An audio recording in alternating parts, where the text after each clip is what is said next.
Hey everyone, welcome back. Hope you're having a fantastic day so far. So we're about halfway through 2025 and we still have 5 big changes still on the way coming to Social Security possibly very soon. In today's video, we are going to be going over what those 5 changes could possibly be. But before we go ahead and dive into it for today, if you would like to receive up to $200 in free stock or $200 in free cash, in a pinned comment below, I will be leaving a link to Robinhood. All you have to do is once you click on that link is just sign up for a free account and then simply link your bank account. You do not even have to make an opening deposit. At that point in time, Robinhood will be sending you one free stock worth all the way up to $200. And if you'd really just have the cash, all you have to do is once you receive the free stock is just sell it for what it's worth and then transfer the cash value right back to your bank account. Okay, so diving right into it for today. Once again, 5 big possible changes that could happen over the remainder of this year in 2025. We're going to go ahead and dive into the first one, and this is one that could actually end up happening within the next month or so. That's because it is a big provision in Trump's one big beautiful bill that he calls it, that is an extra $4,000 deduction for those at least at the age of 65 and over. So otherwise, most people who are currently receiving Social Security benefits.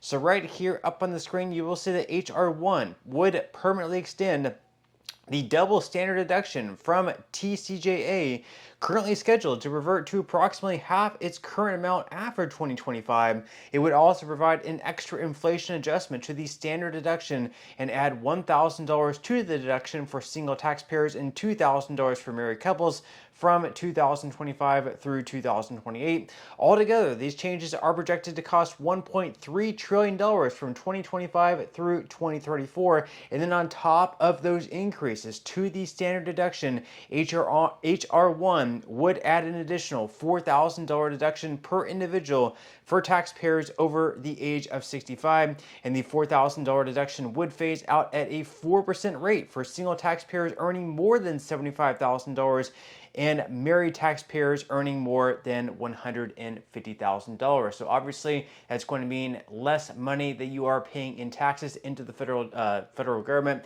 with that extra $4,000 standard deduction. And the second one would actually be even better. This is actually a separate bill from Trump's one big beautiful bill. This is one by Thomas Massie. This one would actually eliminate taxes altogether at the federal level for Social Security benefits. So during your working years, of course, out of each paycheck, you have different taxes coming out. You have perhaps your state taxes. You also have your federal taxes. Then you have your FICA taxes. So out of your FICA taxes, you have Social Security, and you also have Medicare. So you're already paying money that's being taxed into the Social Security Trust Fund throughout your working years. But then once again, whenever you start receiving Social Security benefits, approximately 50% of Social Security beneficiaries this year in 2025 are paying some sort of tax from their benefits. Thomas Massie's bill would eliminate that altogether. So you can see up here, Representative Thomas Massie announces reintroduction of the Senior Citizens Tax Elimination Act, H.R. 1040. This bill assists middle-class seniors by eliminating the unjust double tax on Social Security benefits. So let's say, for example, someone is paying $1,000 every single year in taxes on their Social Security benefits. Saving that $1,000 would be very, very helpful for them. It would help, go towards grocery bills, medical bills, anything else. Obviously, it would be very helpful. Once again, you're paying taxes during your working years into the trust fund. Why exactly do you have to pay taxes once you start getting that money back? Now, the third bill would actually be helping those who are currently receiving SSI benefits. So you have something called asset limits if you receive SSI. So your asset limits are things like the money in your checking or savings account and other assets like that. So right now for single individuals, you can only have $2,000 in assets. If you have above $2,000, you risk having your SSI taken away. And then for married couples, you would think that would be $4,000 because it's double of $2,000. Well, no, it's actually only 50% more. You're only receiving $3,000 for asset limits for married couples. This has not been updated since like the 1980s, even though all this inflation has taken place. So in this bill, it's actually going to update the asset limits to $10,000 for individuals and $20,000 for married couples. So you can see up on the screen here, Fitzpatrick and Davis are leaving bipartisan bicameral push to modernize supplemental security income program. So under current law, individuals aged 65 or older or those living with disabilities are only eligible for SSI benefits if they have less than $2,000 in assets.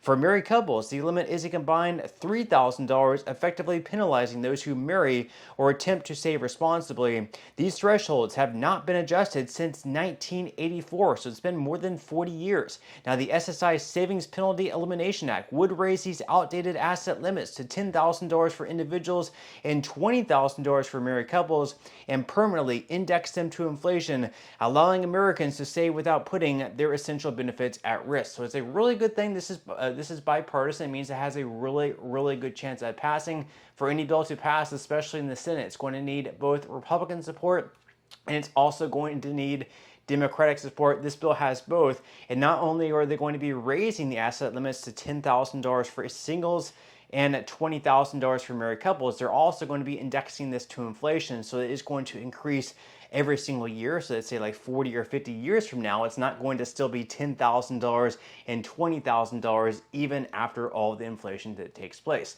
Now the fourth bill, this is actually a huge one. It's going to include a $200 per month increase, $2,400 over the course of a year, and a whole lot more. This bill is by Bernie Sanders. It's called the Social Security Expansion Act. We're going to go ahead and dive into that right now. So as far as what it would do, first off, it would extend the solvency of Social Security by 75 years by requiring the wealthiest American households to pay their fair share of taxes. So today, because of the earnings cap on Social Security taxes, a CEO making $20 million a year pays the same amount of money into Social Security as someone who makes $176,100 a year. This legislation would lift this cap and subject all income above $250,000 to the Social Security payroll tax. And under this bill, over 91% of households would not see their taxes go up by 1 penny. Now, secondly, this is the big one. It would expand Social Security benefits across the board for current and new beneficiaries. Under this bill, Social Security benefits for current and existing recipients would be increased by $2,400 a year. It would also be increasing the cost of living adjustment. So it is going to switch the formula from the CPIW over to the CPIE, and on average, each and every year, the CPIE happens to be just a little bit larger than the CPIW, so on an annual basis, you will be receiving a higher cost of living adjustment. Now, on top of that, it's also going to be improving the special minimum benefit for Social Security recipients to 125% of the federal poverty line. That's going to work out to an increase of right around $500 per month for them. Then on top of that, it's also going to restore student benefits up to age 22 for children of disabled or deceased workers. It's also going to combine the Disability Insurance Trust Fund with the Old Age and Survivors Trust Fund to help senior citizens and people with disabilities. Now, the fifth bill that has a chance of passing later on in the second half of this year in 2025 is one sort of similar to Bernie Sanders' Social Security Expansion Act. This one is a little bit different, though. It does not include a $200 per month increase. Instead, it includes a 2% increase, so not nearly as good as the $200 per month increase with Bernie Sanders' bill, but it does include a 2% increase, and it also includes an increase to the special minimum benefit to 25% above the federal poverty line, so it's going to work out to right around a $500 per month increase for those currently receiving the special minimum benefit. This bill, once again, is called the Social Security 2100 Act. It is by John Larson, so you can see up on the screen here, it increases and expands 12 essential benefits. So first off, it increases benefits 2% across the board for all Social Security beneficiaries for the first time in 52 years. It's also going to improve the COLA over to the CPIE, much like in Bernie Sanders' bill. It's also going to increase benefits to low-income seniors to 25% above the federal poverty line. It's also going to improve benefits for middle-income widows and widowers from two-income households. It's going to restore student benefits up to age 26 for the dependent children of disabled, deceased, or retired workers. And it's also going to increase access to benefits for children living with grandparents or other relatives. Furthermore, it's going to repeal the windfall elimination revision and the government pension offset. Now, interestingly enough, this bill was actually passed earlier on this year, signed into law by Joe Biden back in January. That was the Social Security Fairness Act, so this would no longer be in this bill because it would no longer be necessary. Because of that, people are now receiving on average right around $500 more per month. That impacted around 3 million Americans currently receiving Social Security benefits. Now, on top of that, it's also going to end the 5-month waiting period to receive disability benefits. And finally, it's going to increase benefits by an additional 5% for the most elderly who have been receiving benefits for 15 years or more. Now, there's actually more here. So it's going to provide caregiver credits to ensure that people, mostly women, are not penalized in retirement for taking time out of the workforce to care for children or other dependents. It's also going to end the disability benefit cliff, replacing it with a gradual offset for earnings. It's going to cut taxes for 23 million middle-income beneficiaries. It's going to correct an unintended flaw in how Social Security benefits are wage indexed.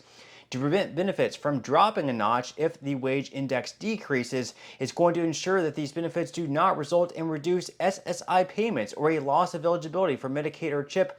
It's going to combine the old age and survivors insurance and the disability insurance trust funds into one fund to ensure seamless benefit payments. And then finally, it's going to provide the Social Security Administration with resources to improve customer service. Now, you might wonder how exactly they're going to pay for that. Well, it's going to be through tax increases, much like in Bernie Sanders' bill. So that he is going to ensure that millionaires and billionaires pay their fair share by applying FICA to earnings above $400,000 per year. So in Bernie Sanders' bill, they were going to include all FICA taxes above $250,000 per year. In this bill, it's above $400,000 per year, so it's going to impact fewer people. But with that said, leave your thoughts and comments below about these 5 possible changes that might be taking place over the rest of this year in 2025. Which one of these do you really like? Which one of these would you love to see pass? Which one of these would you maybe not be so much of a fan of?